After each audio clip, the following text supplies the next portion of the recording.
Hi friends, welcome to my YouTube channel. ഇന്ന് ഞാനിവിടെ ഒരു ചിക്കൻ കുറുമയാണ് ഉണ്ടാക്കുന്നത്. അതിനായി എന്തൊക്കെ ഇൻഗ്രീഡിയൻസ് ആണ് വേണ്ടതെന്ന് നോക്കാം. ഞാനിവിടെ 1/2 കിലോഗ്രാം ചിക്കനാണ് എടുത്ത് വെച്ചിരിക്കുന്നത്. ബോണോട് കൂടിയ ചിക്കനാണ് എടുത്തിരിക്കുന്നത്. അതിനായി 2 മീഡിയം സവാള, 1 ടീസ്പൂൺ വെളുത്തുള്ളി, 1 ടീസ്പൂൺ ഇഞ്ചി, 3 പച്ചമുളക്, 15 കാഷ്നട്ട്, 1 ടീസ്പൂൺ കുരുമുളക്, 1 ടീസ്പൂൺ മല്ലിപ്പൊടി, 1 നുള്ള് മഞ്ഞൾപ്പൊടി, ഒരു വലിയൊരു തേങ്ങയുടെ 1 മുറിയിൽ നിന്നും പാലെടുത്ത് വെച്ചിട്ടുണ്ട്. 1-ാം പാലും 2-ാം പാലും എടുത്ത് വെച്ചിട്ടുണ്ട്. ഇനി നമുക്ക് കാഷ്നട്ടിലേക്ക് നല്ല ചൂട് വെള്ളം ഒഴിച്ച് 10 മിനിറ്റ് കുതിരാനായി വയ്ക്കാം. ഒരു പാൻ അടുപ്പത്ത് വെച്ച് 2 ടേബിൾ സ്പൂൺ ഓയിൽ ഒഴിച്ച് കൊടുക്കാം. വെളിച്ചെണ്ണയാണ് ഞാനിവിടെ ഒഴിച്ചു കൊടുത്തിരിക്കുന്നത്. എണ്ണ ചൂടായ ശേഷം അരിഞ്ഞു വെച്ചിരിക്കുന്ന സവാള ചേർത്ത് വഴറ്റാം. ആവശ്യത്തിനുള്ള ഉപ്പ് കൂടി ചേർത്ത് കൊടുക്കാം.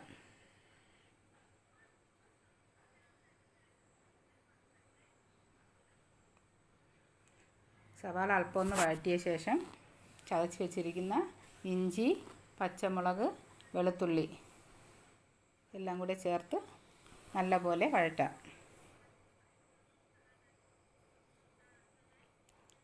സവാള നല്ല ബ്രൗൺ നിറമാകേണ്ട ആവശ്യമില്ല. ഒരുവിധം വഴണ്ട് കഴിയുമ്പോൾ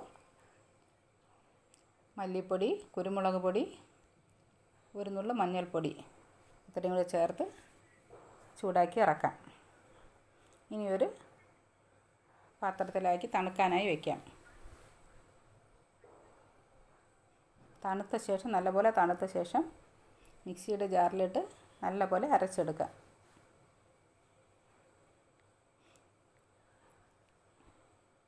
ഒരു 1/4 കപ്പ് വെള്ളം കൂടെ ചേർത്ത് അരയ്ക്കാം.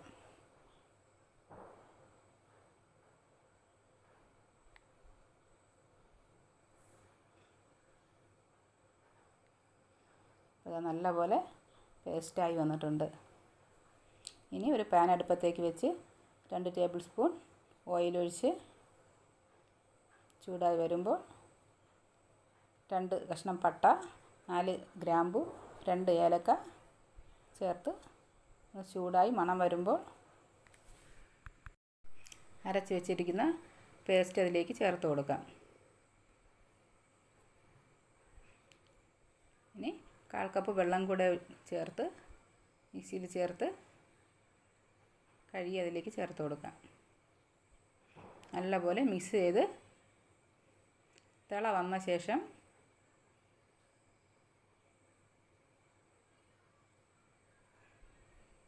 എടുത്ത് വെച്ചിരിക്കുന്ന 2-ാം പാൽ കൂടി ചേർത്ത് കൊടുക്കാം.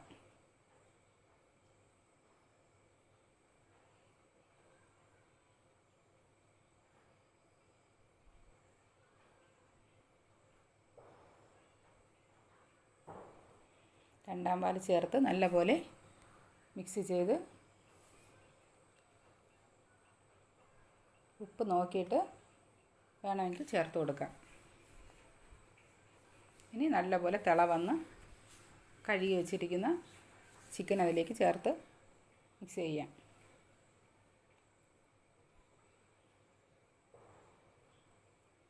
ചിക്കൻ മിക്സ് ചെയ്ത് നല്ലപോലെ തിളച്ച ശേഷം ചെറിയ തീയിൽ ഒരു 10-15 മിനിറ്റ് വരെ മൂടി വേവിക്കാം. ഇപ്പോൾ ഒരു 15 മിനിറ്റ് കഴിഞ്ഞിട്ടുണ്ട്. ചിക്കനെല്ലാം നല്ലപോലെ വെന്ത് വന്നിട്ടുണ്ട്. ഇനി 1/2 ടീസ്പൂൺ ഗരം മസാല ചേർത്ത് കൊടുക്കാം. ചേർത്ത് മിക്സാക്കിയ ശേഷം 1 ടീസ്പൂൺ കുരുമുളക് പൊടി ചേർത്ത് കൊടുക്കാം.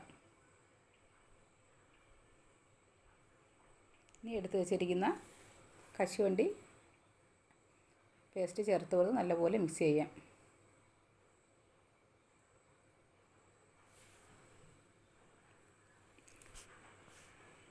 ഒരു 5 മിനിറ്റ് മൂടി ചെറുതീയിൽ വേവിക്കാം. ഇപ്പോൾ ഇത് 5 മിനിറ്റ് കഴിഞ്ഞിട്ടുണ്ട്. നല്ലപോലെ ഗ്രേവി റെഡിയായി വന്നിട്ടുണ്ട്. ഇനി എടുത്ത് വെച്ചിരിക്കുന്ന ഒന്നാം പാലും കൂടെ ചേർത്ത് ചൂടാക്കി ചെറുതായി ഒന്ന് തിള വരുന്ന സമയത്ത് അടുപ്പ് ഓഫാക്കാം. ഇനി അതിന് മീതേക്ക് കുറച്ച് മല്ലിയില സ്പ്രെഡ് ചെയ്ത് കൊടുക്കാം. ഇപ്പോൾ നമ്മുടെ ചിക്കൻ കുറുമ ഇവിടെ റെഡി ആയിട്ടുണ്ട്. വളരെ ടേസ്റ്റിയാണ്. എല്ലാവരും തീർച്ചയായും ട്രൈ ചെയ്യണം. വീഡിയോ ഇഷ്ടമായെങ്കിൽ ലൈക്ക് ചെയ്യുക, ഷെയർ ചെയ്യുക, സബ്സ്ക്രൈബ് ചെയ്യുക. Thank you. പുതിയൊരു വീഡിയോയുമായി കാണാം.